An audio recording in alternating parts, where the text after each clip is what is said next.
Olá, sejam todos muito bem-vindos a mais esta aula do Instituto de A Igreja de Jesus Cristo dos Santos dos Últimos Dias.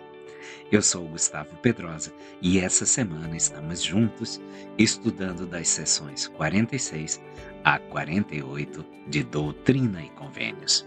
Lembrando que você, aluno do Instituto, deve acessar a descrição do vídeo para registrar a sua presença na lista virtual. Então vamos lá. Sessão 46.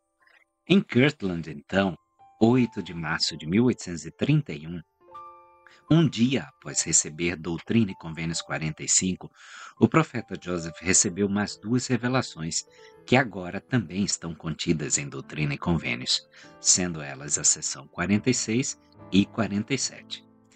A respeito de Doutrina e Convênios 46, o profeta escreveu apenas uma linha na história da igreja. No dia seguinte, após Doutrina e Convênios 45 ter sido recebido, também recebi a seguinte revelação relativa aos dons do Espírito Santo. John Whitmer, que na segunda dessas duas revelações, em Doutrina e Convênios 47, foi nomeado historiador da Igreja, registrou alguns antecedentes adicionais para Doutrina e Convênios 46. No princípio da Igreja, enquanto ainda estava em seus primórdios, os discípulos costumavam excluir os descrentes, o que fez com que alguns se maravilhassem e conversassem sobre esse assunto por causa das coisas que estavam escritas no livro de Mórmon, especificamente em 3º Nef 18, 22 a 33. Portanto, o Senhor dignou-se a falar sobre esse assunto, sendo a sessão 46, para que seu povo chegasse a um entendimento, e disse que sempre havia concedido aos seus eldres a tarefa de conduzir todas as reuniões, conforme fossem guiados pelo Espírito. Assim, os versículos 1 a 7, provavelmente, foram dados para corrigir o que havia se tornado a prática da igreja naquela época, de excluir não membros de seus serviços sacramentais, para que a prática da igreja concordasse com a política descrita em 3º Nef 18, 22 a 33 e talvez também Moroni 6, 7 a 9.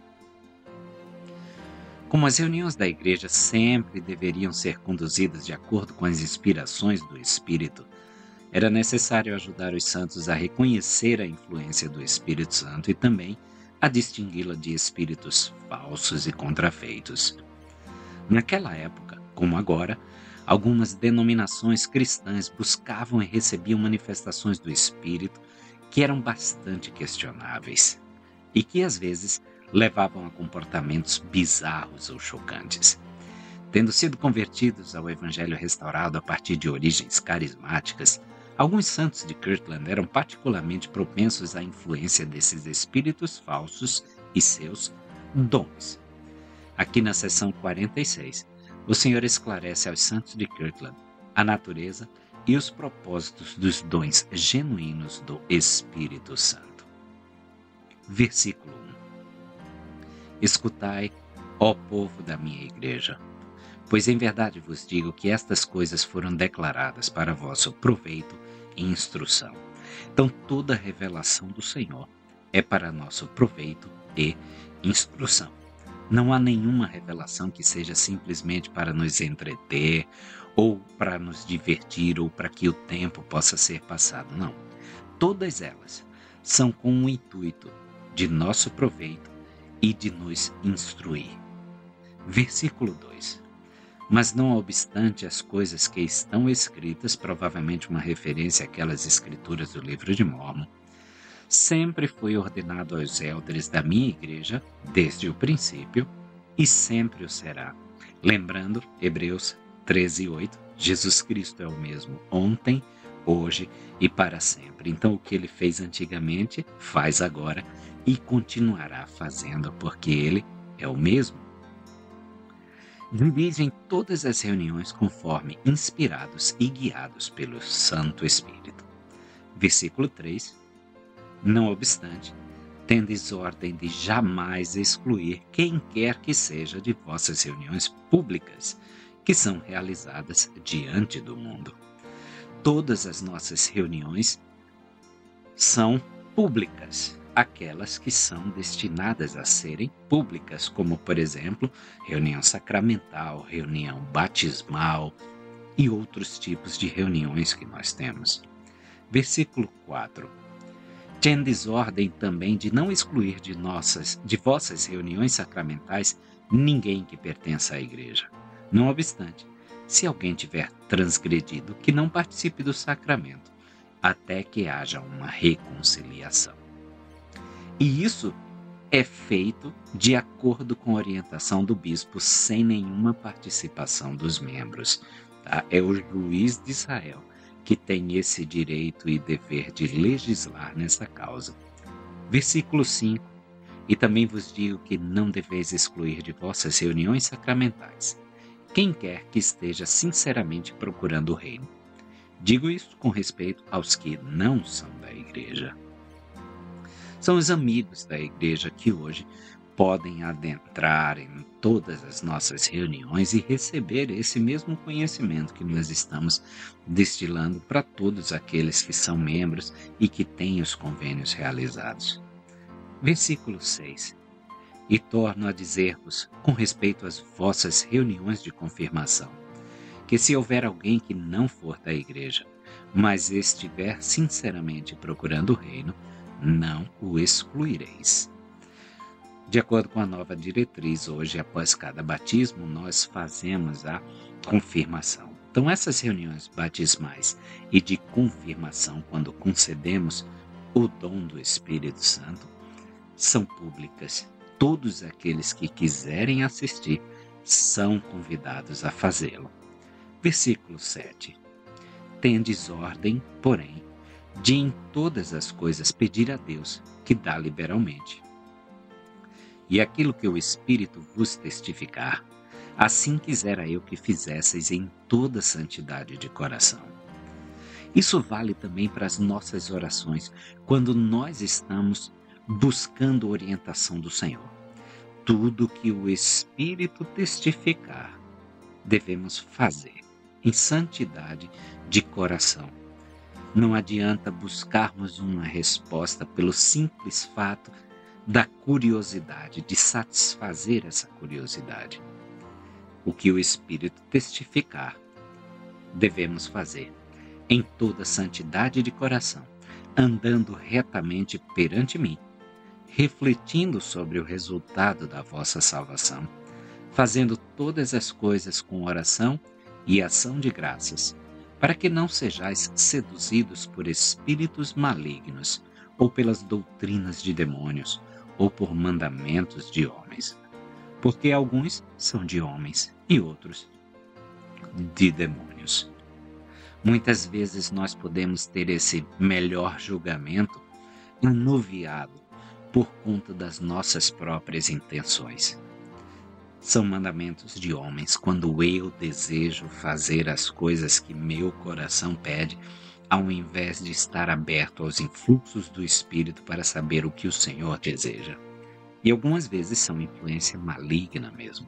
Então nós temos que diferenciar isso, tá? Temos que estar fazendo as coisas retas perante Ele, com santidade de coração, pensando sempre como isso afeta a nossa salvação, em oração e ação de graças, para que nós não confundamos a fonte dessa inspiração que alegamos ter. Versículo 8. Portanto, acautelai-vos para que não vos enganem, e para que não sejais enganados, procurai com zelo os melhores dons, lembrando sempre porque são dados. O Senhor vai nos dizer por que nos dá dons. Daqui a pouquinho ele vai dizer o que é que nós devemos lembrar quando nós julgarmos ter essas revelações divinas, essas inspirações do Espírito. E nós devemos sempre ter cuidado. Às vezes aquilo soa tão bem aos nossos ouvidos que nós desejamos ser enganados. Existe uma obra literária chamada The Prestige, que foi feita em filme por Hollywood, e lá ele dizia: todos buscam ser enganados. Então às vezes é da natureza humana. buscarmos essa enganação que nos dá conforto, que nos dá talvez tranquilidade quando as coisas não são assim. Então temos que ter muito cuidado com essas vozes do mundo que dizem que em Sião está tudo bem, mas que nós realmente sabemos que há espaço para melhorias. Versículo 9. Pois em verdade vos digo, eles são dados em benefício daqueles que me amam e guardam todos os meus mandamentos, e daqueles que procuram assim fazer, para que sejam beneficiados todos os que buscam ou que me pedem, e que pedem não um sinal para satisfazer suas concupiscências. Concupiscências aí são desejos carnais, desejos humanos. Então veja que ele diz: o que eu tenho que lembrar quando busco esses melhores dons? Não é me engrandecer, não é me envaidecer, mas lembrar que esses dons são dados em benefício daqueles que amam e guardam todos os mandamentos do Senhor e daqueles que procuram assim fazer. Ah, eu não consigo guardar todos os mandamentos, ok, mas se eu procuro assim fazer também, tenho direito a ter esses dons. E quando a gente observa que o Senhor dá esse dom, deve ser para benefício de todos esses que buscam e que pedem, não para se engrandecer, mais uma vez, como o Senhor fala aí, mas para abençoar a vida de outras pessoas. Então, essa é a temática central de Doutrina e Convênios 46, que esses dons nos são dados para que possamos abençoar a vida de outras pessoas, que nós possamos nos humilhar para recebê-los e assim distribuir essas bênçãos do Senhor a todos os filhos dele. Isso que nós devemos sempre ter em mente. Versículo 10. E também em verdade vos digo, quisera que sempre vos lembrasseis e sempre retivesseis em vossa mente o que são esses dons dados à igreja. Então, além de lembrar que é para o benefício daqueles que amam a Deus e aqueles que buscam, que procuram guardar os mandamentos, lembrar também o que são esses dons. E aí ele vai dar uma listinha desses dons. Não são todos, ele não procura esgotar aqui a infinidade de dons do Espírito. Ele procura dar um exemplo de como nós podemos reter esses pensamentos em nossa mente. Então, versículo 11. Pois a todos não são dados todos os dons, pois há muitos dons e a cada homem é dado um dom pelo Espírito de Deus. Vamos imaginar talvez tipo um panetone, onde nós temos passas e frutas cristalizadas. Quando nós cortamos esse panetone, nem todo pedaço vai ter só passas, nem todo pedaço vai ter só frutas cristalizadas, mas quando nós cortamos e dividimos esse panetone, alguns vão ter mais passas, outros vão ter mais frutas cristalizadas e todos eles compõem para fazer aquela deliciosa massa, aquele delicioso quitute. Então é assim, nós não vamos esperar ter todos os dons na nossa fatia designada. Vamos ter alguns diferentes de outras pessoas. É isso que ele diz no versículo 12: a alguns é dado um, a outros é dado outro, para que desse modo todos sejam beneficiados. Então tem para todo mundo, tem variedade de dom para todo mundo. Versículo 13: a alguns é dado saber, pelo Espírito Santo, que Jesus é o Filho de Deus e que foi crucificado pelos pecados do mundo. Isso descreve um dom diferente e mais poderoso do que ter a certeza por meio da fé. É o dom do conhecimento direto e empírico de Cristo, o tipo de conhecimento que Joseph levou consigo ao deixar o bosque sagrado depois de sua oração. É conhecer a si mesmo e não a outro. Assim como as 3 testemunhas do livro de Mórmon vieram a conhecer por experiência pessoal, vendo, ouvindo, tocando. Quando o irmão de Jared veio a conhecer nesse sentido, ao ver Deus pessoalmente, disse que ele não tinha mais fé, pois sabia, sem duvidar. Éter 3,19. Assim, nesta vida, alguns conhecem por um encontro direto, pessoal e empírico, enquanto outros creem pela fé. Doutrina e Convênios 76, versículos 117 e 118. Qualquer uma das condições é suficiente para a glória celestial. Alguns que viram o Salvador, o tocaram e o ouviram falar sabem, como Tomé, Pedro, Paulo ou Joseph sabiam, ou como prometido em Doutrina e Convênios 67, 93, terceiro Nef 12.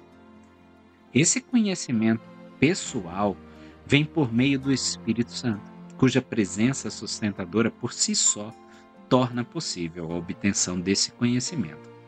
Da mesma forma que pecar contra esse conhecimento é chamado de pecado contra o Espírito Santo, também em seção 76 de Doutrina e Convênios. Versículo 14. A outros é dado crer nas palavras deles, para que tenham também vida eterna se permanecerem fiéis. A maioria dos membros não recebe o tipo de conhecimento empírico descrito no versículo anterior, no versículo 13. A maioria é dado crer também por meio do testemunho do Espírito Santo no testemunho daqueles que conhecem empiricamente. Essa capacidade de crer no testemunho de outros por meio do testemunho do Espírito Santo não é um dom trivial, não é um dom qualquer. E nos é prometida a vida eterna se continuarmos fiéis ao testemunho que nos confirma o testemunho de outros que viram e vivenciaram pessoalmente. Crer no testemunho de Joseph Smith ou das 3 testemunhas do livro de Mórmon é um dom especial do Espírito. Essa certeza pode vir por meio do testemunho do Espírito ou pode vir por meio da própria experiência pessoal, da evidência dos próprios sentidos. Ambos os tipos de certeza são comumente, e de forma um tanto vaga, chamados pelos santos de saber. Mas esses não são o mesmo tipo de conhecimento, pois um é a certeza da fé, e o outro é a certeza que não requer mais fé, como vimos no caso do irmão de Jared. Versículo 15. E também o Espírito Santo faz saber a alguns as diferenças de administração, conforme for agradável ao mesmo Senhor, segundo desejar o Senhor, que molda suas misericórdias às condições dos filhos dos homens. Nesse versículo contém uma frase usada em 1 Coríntios 12:5, e ela poderia ser expressa de forma melhor assim: diferenças em como Deus equipou a cada um de nós para servir, ou os diferentes estilos que cada um tem de liderar. No grego, significa os diferentes tipos de ministérios ou diferenças nas maneiras de servir. O sentido completo poderia ser traduzido como as diferenças em como Deus equipou cada um de nós para servir. Moroni pareceu usar o termo dessa forma em Moroni 10, capítulo 10, versículo 8, quando disse: e há diferentes maneiras pelas quais esses dons são administrados por Deus aos santos, o que capta o verdadeiro sentido de 1 Coríntios 12:5. Portanto, conhecer essas diferenças de administração é reconhecer como Deus dotou diferentes indivíduos com diferentes dons e com diferentes estilos ou maneiras de fazer as coisas. Um profeta, bispo ou presidente da Sociedade de Socorro pode ter dons completamente diferentes ou um estilo completamente diferente do seu antecessor, mas são igualmente chamados por Deus para o seu ministério. Não existe apenas uma maneira correta de servir ao Senhor ou de magnificar um chamado. Por extensão, segue-se que os líderes da igreja que reconhecem as diferenças entre os dons dados por Deus e as maneiras de usá-los entre os santos também saberão como melhor utilizar esses diferentes indivíduos para o benefício de todos. E eu gosto do final desse versículo, que ele diz que o Senhor molda suas misericórdias às condições dos filhos dos homens. Então, para alguns, essa misericórdia pode ser um pouco mais rebuscada por conta do seu nível espiritual. Para outros, essa misericórdia pode ser mais simples por conta também do seu nível espiritual. E é assim que o Senhor trabalha, edificando a todos nos nossos diferentes estágios da fé. Às vezes até comigo, que ele já usou de uma misericórdia mais rebuscada, em certos momentos que eu não estou tão bem assim, ele vai ter que usar de uma misericórdia mais simples para que eu possa enxergar o amor dele muito mais facilmente. Então é assim que o Senhor trabalha, adaptando-se à nossa situação para que nós possamos crescer junto com ele. Versículo 16. E também a alguns é dado perceber pelo Espírito Santo se as diversidades de operações são de Deus, para que as manifestações do Espírito sejam dadas a todo homem para seu proveito. Novamente, o grego aí por trás de 1 Coríntios 12, agora no versículo 6, significa as diferenças nas atividades ou os diferentes tipos de coisas que acontecem. É um dom do Espírito ser capaz de ver o que realmente está acontecendo ao nosso redor. Reconhecer a operação ou a atividade de uma influência, movimento ou tendência. Saber o que se está em ação é de Deus ou não. Bem-aventurado o rebanho cujo pastor tem esse dom. A diversidade de operações também pode ser entendida como abrangendo diferentes maneiras pelas quais dons específicos se manifestam. O dom de curar, por exemplo, encontra expressão na capacidade de uma pessoa de administrar ervas medicinais, na capacidade de outra de curar por meio de uma bênção do sacerdócio, e ainda no poder de dizer, levanta-te e anda, como foi dito em Atos 3,6, por exemplo. De fato, nós lemos sobre alguém que foi curado simplesmente tocando a orla das vestes do Mestre, em Mateus, capítulo 9, versículo 20 a 23. É a diversidade de operação do dom da cura, as diferentes maneiras. Versículo 17. E também em verdade vos digo, a alguns é dada, pelo Espírito de Deus, a palavra de sabedoria. O dom do Espírito, chamado de palavra de sabedoria, não confundir com a lei de saúde do Senhor, é o dom de possuir sabedoria, particularmente no pensar, no falar e no aconselhar. Sabedoria é conhecimento, ou dados mais julgamento. Dados mais julgamento. Eu gosto de brincar dizendo que conhecimento é saber que tomate é uma fruta. Sabedoria é saber que não se coloca um tomate numa salada de frutas. Conhecimento, em seu sentido mais restrito, é meramente fatos ou informações acumuladas. E a palavra de conhecimento é a capacidade de possuir e transformar informações, transmitir informações.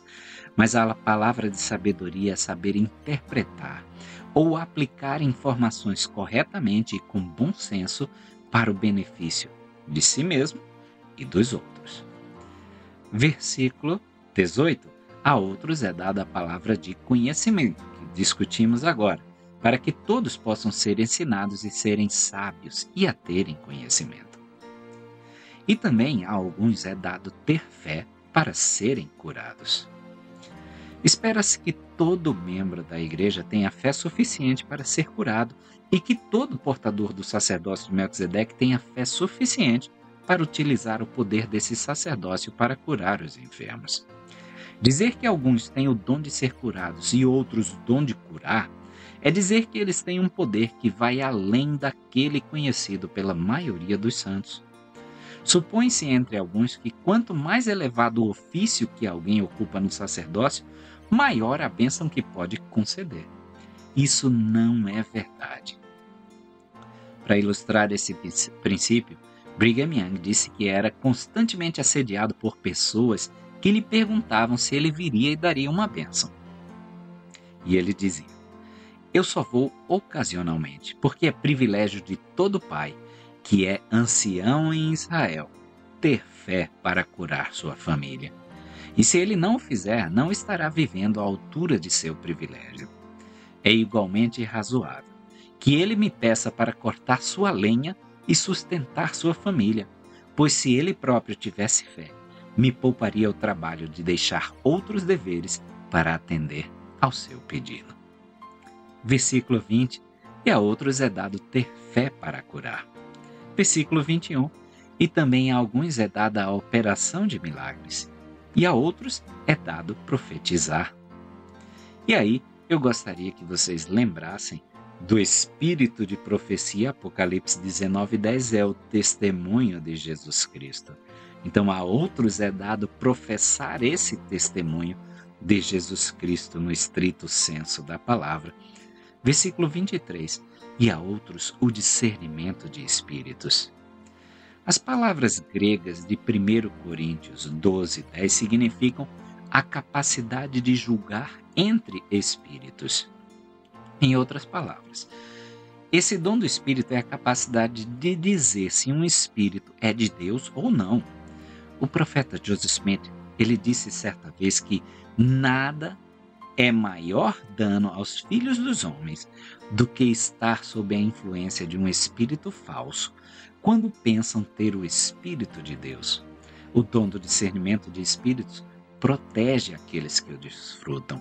E nós podemos ver isso hoje. Quantas pessoas estão convictas do seu erro e defendem esse erro? Estão sob influência de um espírito que não é de Deus. Um espírito não se refere necessariamente a um único ser sobrenatural no sentido usual, mas também pode se referir a forças mais gerais ou sutis que estão em ação na igreja. Assim, a expressão, por exemplo, um espírito de rebelião, pode não se referir a um único espírito maligno, mas a uma influência geral sobre ou uma tendência manifestada por ou a um sentimento detectado em muitos santos ao mesmo tempo. Essa influência geral do mal também pode ser chamada no singular de espírito, embora possa haver muitos agentes, tanto espirituais quanto temporais, que estão envolvidos. O dom do discernimento permite que seus possuidores analisem também essas forças mais gerais que atuam em uma família, em uma ala, em um ramo, em uma estaca, e saibam se são ou não de Deus. Ele vai dar mais informações depois sobre esse discernimento de espíritos na seção 50 de Doutrina e Convênios e na seção 129. Versículo 24 da seção 46: "E também a alguns é dado falar em línguas." O dom de línguas é concedido com o propósito de testificar, de profetizar de Cristo e ensinar o Evangelho. A interpretação de línguas é concedida para que a língua não seja uma barreira para ouvir e compreender a mensagem enviada pelos céus. Joseph F. Smith disse: "Talvez não haja dom do Espírito de Deus mais facilmente imitado pelo diabo do que o dom de línguas. Onde dois homens ou mulheres exercem o dom de línguas pela inspiração do Espírito de Deus, há talvez uma dúzia que o faz pela inspiração do diabo. Creio nos dons do Espírito Santo para os homens, mas não quero o dom de línguas, exceto quando preciso. No que me diz respeito, se o Senhor me der a capacidade de ensinar o povo na minha língua materna ou na língua deles, para que possam compreender aqueles que me ouvem, isso será suficiente para mim como dom de línguas. Contudo, se o Senhor lhe der o dom de línguas, não o despreze, não o rejeite, pois se vier do Espírito de Deus, virá para aqueles que são dignos de recebê-lo, e está tudo bem." O profeta Joseph Smith aconselhou sobre falar em línguas. Não sejam tão curiosos a respeito de línguas. Não falem em línguas sem a presença de um intérprete. O propósito supremo das línguas é falar com estrangeiros, e se as pessoas estão muito ansiosas para demonstrar sua inteligência, que falem com elas em suas próprias línguas.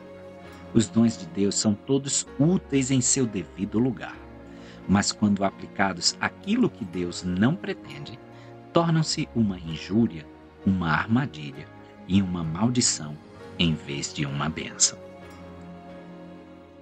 Versículo 25, e a outros é dado justamente essa interpretação de línguas. 26, e todos esses dons vêm de Deus para benefício dos filhos de Deus. Versículo 27, e ao bispo da igreja e àqueles designados e ordenados por Deus para zelarem pela igreja e para serem eldres da igreja, será dado discernir todos esses dons, para que ninguém haja entre vós que, sem ser de Deus, professe tê-los. Essa revelação foi dada alguns anos antes do desenvolvimento das alas e das estacas.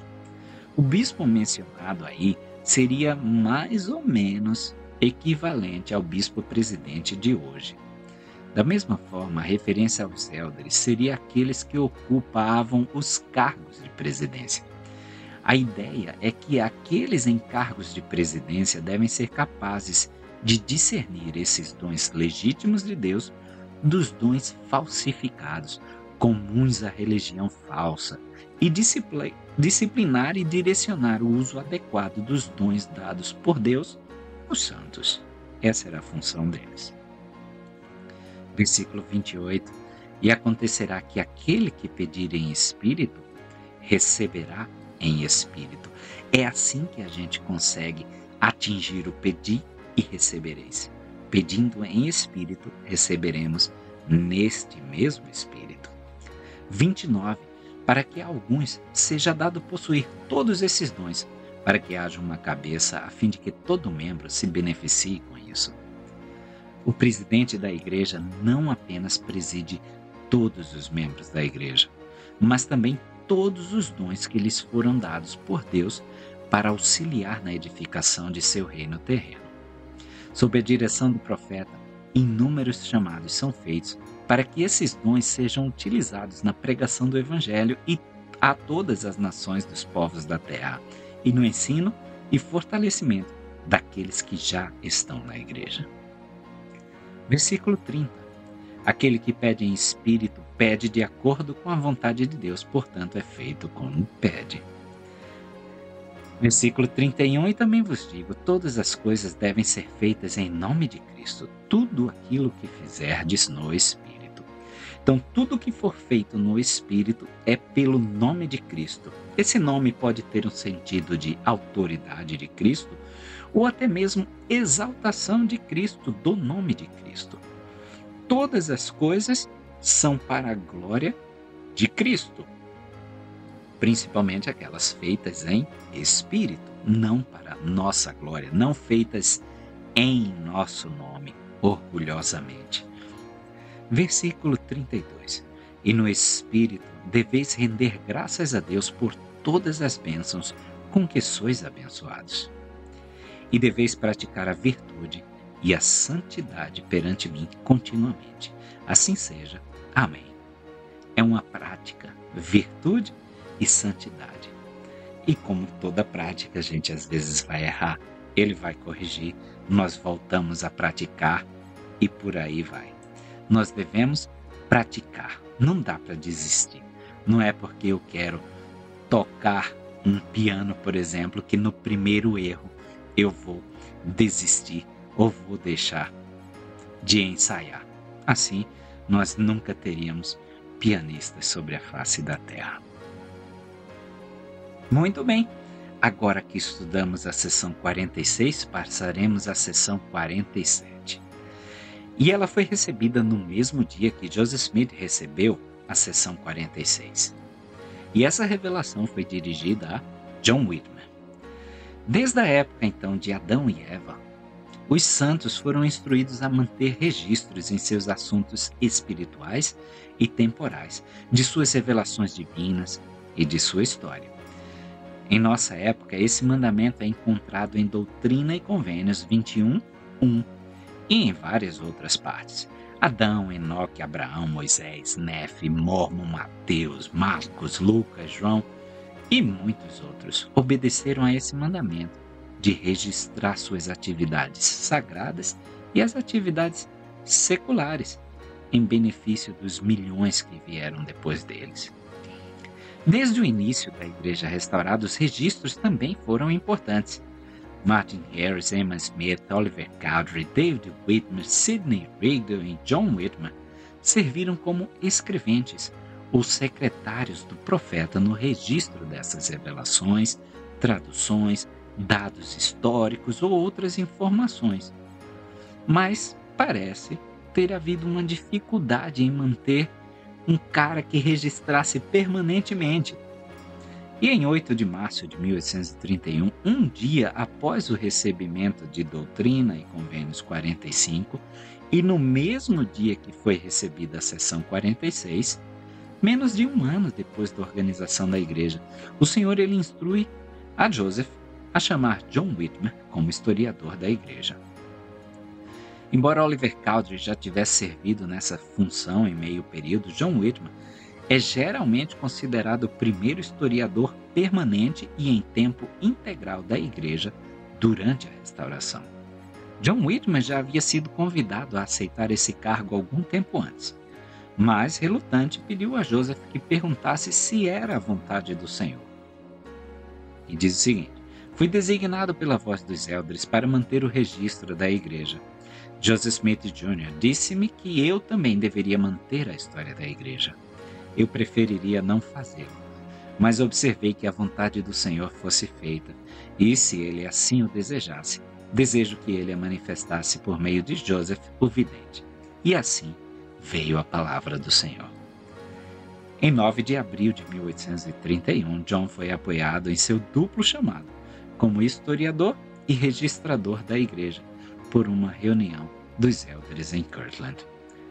A relutância de John Whitmer em aceitar esse chamado pode explicar os escassos resultados de seus labores.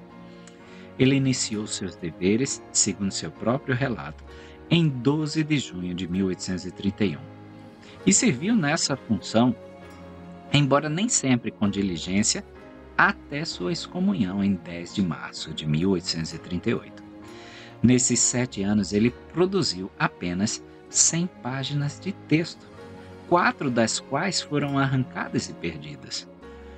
Na época em que John Whitmer deixou a igreja, levou consigo os registros históricos que estavam em sua posse, e eles acabaram se tornando propriedade da Igreja Reorganizada de Jesus Cristo dos Santos dos Últimos Dias, ou a Comunidade de Cristo. Dessa fonte, várias edições de sua obra foram publicadas.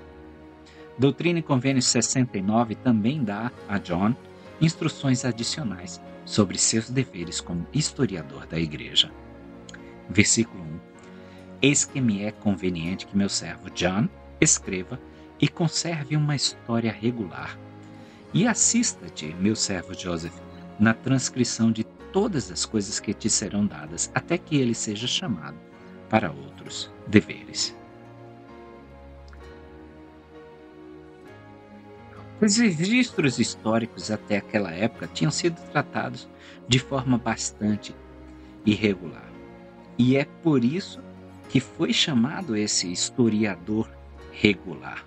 Tá? E ele é chamado aqui para transcrever qualquer coisa que chegue a Joseph Smith.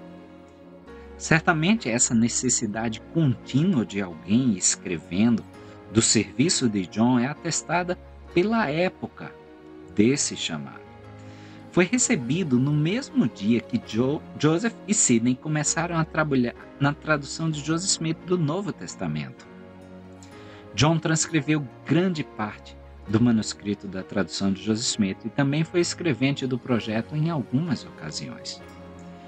Joseph Smith, em uma reunião com os 12, alguns anos após essa revelação, falou o seguinte sobre a importância de registros precisos e da escrita da história da igreja.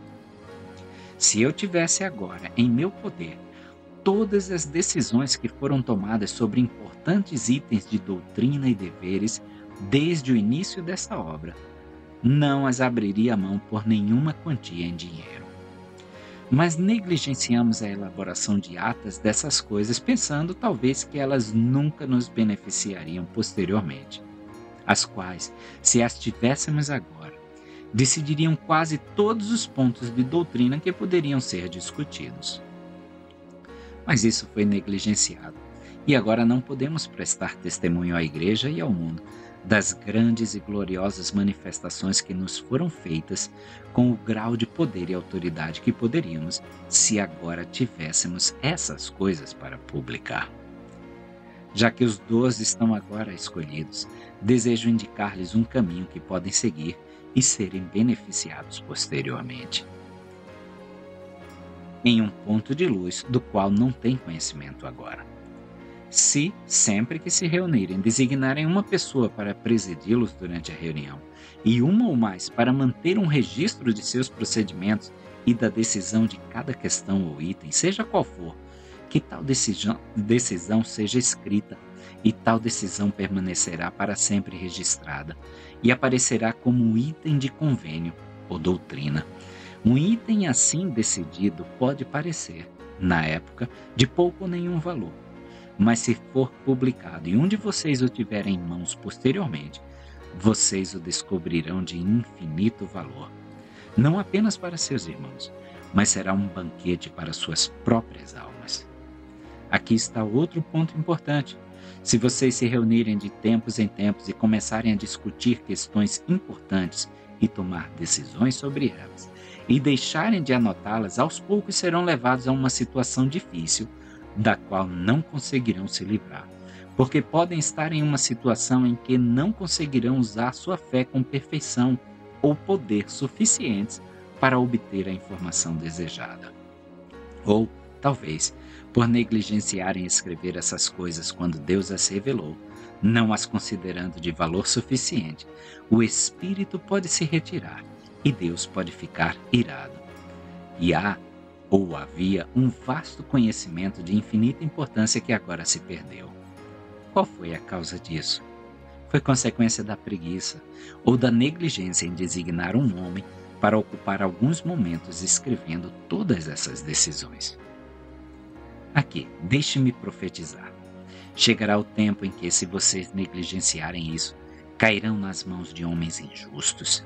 Se vocês fossem levados perante as autoridades e acusados de qualquer crime ou delito, e fossem tão inocentes quanto os anjos de Deus, a menos que pudessem provar que estiveram em outro lugar, seus inimigos prevaleceriam contra vocês. Mas se pudessem trazer 12 homens para testemunhar que estavam em determinado lugar, naquele momento, escapariam das mãos deles. Agora, se tivessem o cuidado de manter atas dessas coisas, como eu disse, estes seriam dos registros mais importantes já vistos, pois todas essas decisões permaneceriam para sempre como itens de doutrina e convênios. São as palavras de Joseph. Eu trabalho no sistema público de saúde e nós temos um prontuário eletrônico e todos nós trabalhadores somos aconselhados a registrar tudo, toda e qualquer informação nesse prontuário eletrônico, porque elas são de extremo valor, tanto para o paciente, por exemplo, num futuro tratamento, quanto para a proteção do próprio profissional. Então vamos seguir esse conselho de manter registros e história de todas as coisas que nós fazemos, porque nós é que seremos beneficiados futuramente. Muitas vezes a gente fala em diário e manter um diário para beneficiar a nossa posteridade. Mas antes deles serem abençoados, nós podemos colher os frutos, podemos colher as bênçãos de termos esse registro, quando revisitarmos essas páginas em situações difíceis para nós. Versículo 3: E também te digo que ele será encarregado de continuamente fazer o registro e escrever a história da igreja, pois Oliver Cowdery designei para outro ofício. Então, além de ser o historiador da igreja, John Whitmer também ia servir como registrador da igreja e manter o que hoje nós chamaríamos de registros estatísticos e de membros e que são apresentados em toda conferência.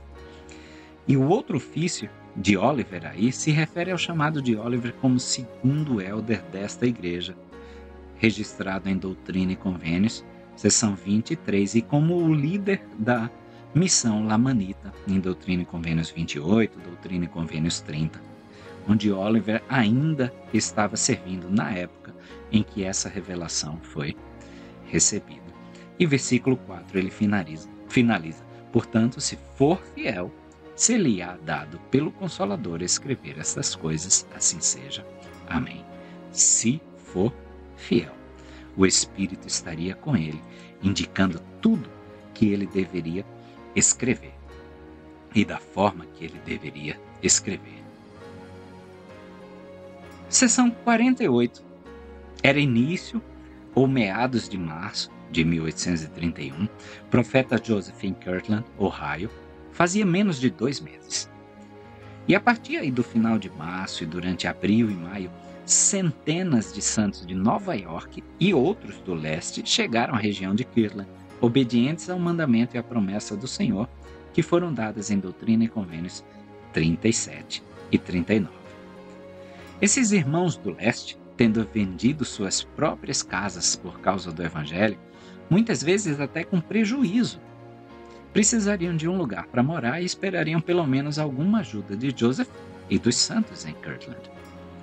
A lei da consagração e mordomia ainda não havia sido implementada em Kirtland, principalmente porque não havia propriedades suficientes na região de Kirtland para sustentar nem mesmo os santos locais, muito menos os muitos que em breve se reuniam em Ohio, vindos do leste.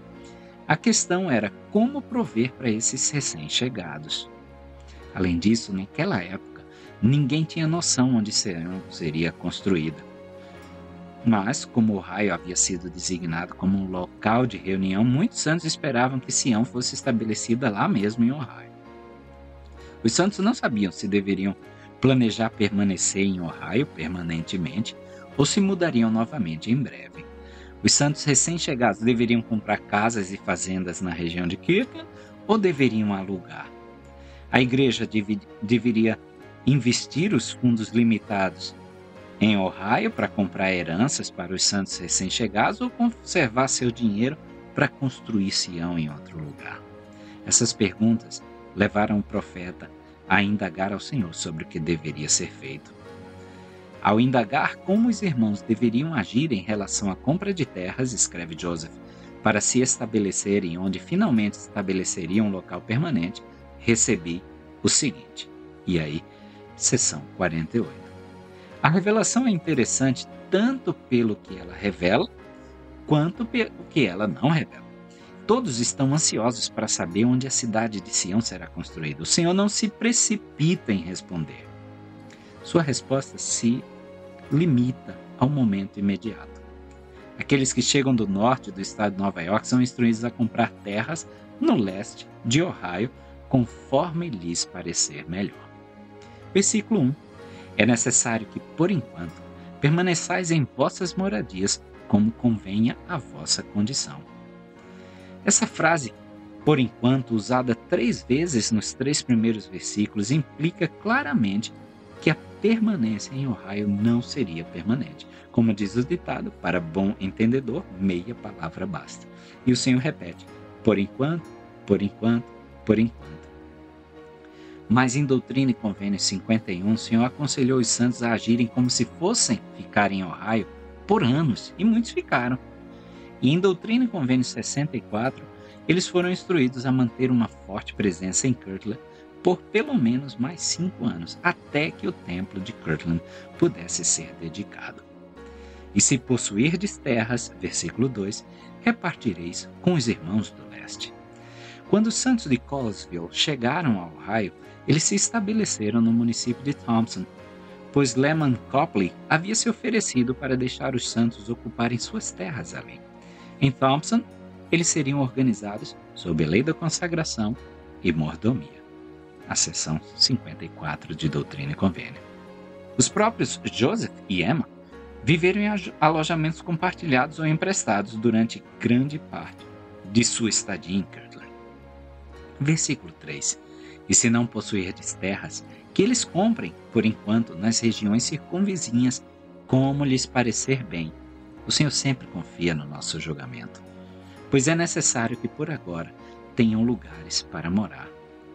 Depois que todas as propriedades consagradas de Ohio foram distribuídas como mordomias, os santos de Nova York, que ainda estavam chegando, tiveram que encontrar acomodações na área da melhor maneira possível e às suas próprias custas.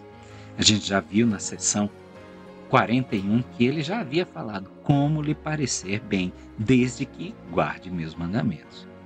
Versículo 4.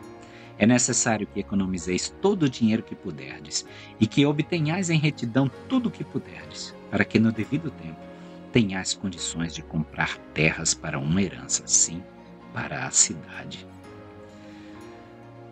Como Ohio não se tornaria Sião, a igreja não poderia gastar seus preciosos recursos financeiros de forma imprudente, comprando propriedades ali.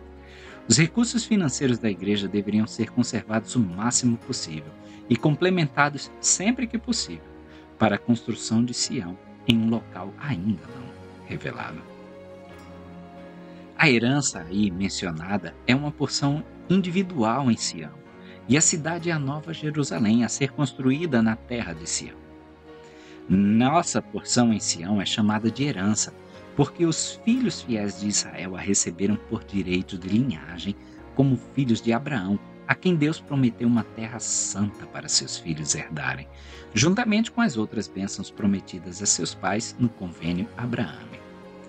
Os filhos de Abraão é uma expressão que inclui não apenas sua posteridade literal justa, mas também os gentios justos que têm fé em Cristo e se tornam filhos de Abraão por adoção. Nossa porção em Sião também pode ser chamada de herança porque Jesus Cristo gerou aqueles que creem nele para se tornarem seus filhos e filhas. Por meio da morte de Jesus, nós, como seus filhos nascidos de novo, nos tornamos co-herdeiros com ele e herdamos tudo que o Pai lhe prometeu. Nossa porção na Sião terrena é um símbolo e um sinal de nossa porção no mundo celestial vindouro, terra prometida definitiva. Versículo 5. O local não será ainda revelado, mas depois que vossos irmãos vierem do leste, deverão ser designados alguns homens e a eles será dado saber o local, ou seja, ser-lhes-á revelado. Ninguém sabia exatamente onde Sião seria construído, mas essa informação seria dada depois que os irmãos do leste se reunissem em Ohio. 3 meses após a revelação dessa sessão de Doutrina e Convênios 48 e após a chegada da maioria dos santos de Nova York, o Senhor revelou à igreja em Doutrina e Convênios 52, versículos 2 e 3, que o Missouri era a terra consagrada aos santos. Ele não especificou, contudo, que Sião seria construída em Independence, Missouri, no condado de Jackson, até 1 mês depois disso, em Doutrina e Convênios 57. Quando ele menciona em grupo de homens, se refere a um grupo de santos que seria enviado antes para explorar a área, fazer os arranjos necessários, comprar a terra e lançar os alicerces da Nova Jerusalém, a fim de preparar Sião para a coligação dos santos. Esse mandamento foi obedecido e a profecia de que o lugar seria revelado a esses homens cumpriu-se 3 ou 4 meses depois, quando Doutrina e Convênios 52 e 57 foram recebidas. Versículo 6. E eles serão designados para comprar as terras e iniciar a construção do alicerce da cidade. E então começareis a reunir-vos com vossa família, cada homem de acordo com sua família, de acordo com suas condições e conforme lhe for designado, pela presidência e pelo bispo da igreja, segundo as leis e os mandamentos que recebestes e que recebereis daqui em diante. Assim seja. Amém. Sobre comprar as terras, o Senhor já havia revelado em Doutrina e Convênios 45 como a terra de Sião deveria ser adquirida. Deveria ser comprada. Os santos nem encontrariam as terras que buscavam desocupadas, nem Joseph lideraria a igreja para tomá-las por meio de conquista, como Josué tinha feito para obter as terras dos cananeus. O Senhor esperava que a igreja em geral e os santos individualmente comprassem as terras que lhes fossem indicadas. E ele diz aí que eles deviam se reunirem com a família, de acordo com sua família. É a unidade básica de Sião, ou da igreja, ou do reino de Deus na terra. É a família. A presidência e o bispo da igreja era a primeira presidência que ele estava se referindo. Conforme publicado no livro de Mandamentos, essa frase dizia: bispo e élderes da igreja. Passaria mais um ano até que a primeira presidência fosse formada, seção 81 e 90. Assim, Doutrina e Convênios, já publicada em agosto de 1835, o próprio Joseph Smith, o profeta, alterou essa seção para refletir esse desenvolvimento da organização da igreja. Os mandamentos nós recebemos vários e recebemos daqui em diante. Para os santos, ou seja, para nós, então, naquela época e como agora, as revelações de Deus nunca estão completas. É isso que diz a nossa nona regra de fé. O que sabemos agora deve ser sempre entendido como algo provisório, aguardando mais luz e conhecimento que o Senhor possa revelar sobre qualquer assunto. Por essa razão, uma verdadeira teologia sistemática dos santos dos últimos dias jamais poderá ser escrita, pois o sistema completo jamais será plenamente revelado, pelo menos não nesse mundo.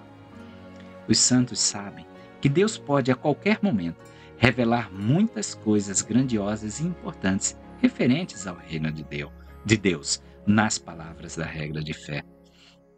E tais novas revelações podem mudar nossa compreensão de revelações anteriores.